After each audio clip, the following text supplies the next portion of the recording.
जब महीनों की मेहनत के बाद हमारे हाथ में किसी नई कंपनी का ऑफर लेटर आता है तो ऐसा लगता है कि जैसे हमने पूरी दुनिया जीत ली हो। हम में से 90% लोग लेटर खोलते ही सीधा सैलरी स्ट्रक्चर वाले पेज पर जाते हैं। नज़र सिर्फ एक चीज़ पर होती है कि महीने के आखिर में मेरे बैंक अकाउंट में कितना पैसा आएगा। नंबर पसंद आ गया तो हम बिना सोचे समझे साइन कर देते हैं। लेकिन क्या आपको पता है कि कॉर्पोरेट की दुनिया में दिखता कुछ और है और बिकता कुछ और है। जिस मोटे पैकेज को देखकर आप खुश हो रहे हैं वो सिर्फ एक नंबर नहीं बल्कि अगले कुछ सालों के लिए आपकी आज़ादी, आपके सुकून और आपके करियर का एक कानूनी दस्तावेज है। पहला पॉइंट है फिक्स्ड वर्सेस वेरिएबल पे का चक्कर। आजकल की कंपनियां सीटीसी को बहुत बड़ा दिखाती हैं। मान लीजिए 12 लाख का पैकेज है लेकिन उसमें 3 लाख वेरिएबल पे है। इसका मतलब है कि वो 3 लाख आपको तभी मिलेंगे जब आप और कंपनी दोनों के टारगेट पूरे होंगे।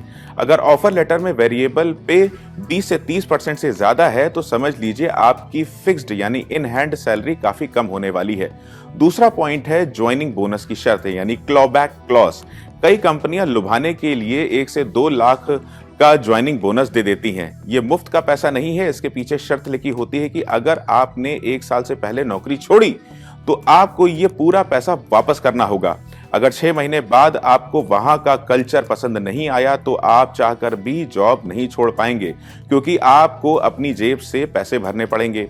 तीसरा पॉइंट है नोटिस पीरियड और प्रोबेशन का पेज। आजकल कई कंपनियां 90 दिनों यानी 3 महीने का नोटिस पीरियड रखती हैं। सोचकर देखिए, जब आप अगली जॉब ढूंढने जाएंगे तो कौन सी कंपनी आपका 3 महीने इंतजार कर रही होगी। ये 3 महीने का नोटिस पीरियड नई नौकरी को आपके हाथ से छीन सकता है। चौथा पॉइंट मेडिकल इंश्योरेंस और फैमिली बेनिफिट्स। सिर्फ इन हैंड सैलरी मत देखिए, चेक कीजिए कि कंपनी आपको और आपके परिवार को कितने का मेडिकल कवर दे रही है। अगर कंपनी 5 लाख का इंश्योरेंस दे रही है जिसमें माता पिता का भी कवर है तो आप सालाना 30 से 40 हजार रुपए बचा रहे हैं। पांचवा पॉइंट है ईसॉप्स का धोखा।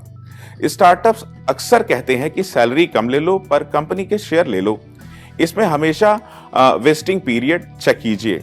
अगर शेयर 4 साल में मिलने वाले हैं तो क्या आप वहां 4 साल टिकेंगे, और अगर कंपनी डूबी तो वो शेयर भी डूब जाएंगे। छठा पॉइंट है वर्किंग आवर्स और रिमोट वर्क। लेटर में देखें कि कंपनी 5 दिन की है या 6 दिन की। क्या वर्क फ्रॉम होम की सुविधा है? अगर ऑफिस 2 घंटे दूर है और हफ्ते में 6 दिन जाना है तो आपकी बढ़ी हुई सैलरी सिर्फ पेट्रोल और थकान में निकल जाएंगे। 7वां और 8वां पॉइंट है ग्रेच्युटी, पीएफ और लीव यानी छुट्टियां। ग्रेच्युटी का पैसा आपको 5 साल पूरे होने पर ही मिलता है, इसलिए अपने इन हैंड का हिस्सा मत मानिए। साथ ही अपनी छुट्टियों की पॉलिसी जरूर चेक करें। क्या छुट्टियां आगे कैरी फॉरवर्ड होती हैं? क्या बची हुई छुट्टियों का पैसा मिलता है?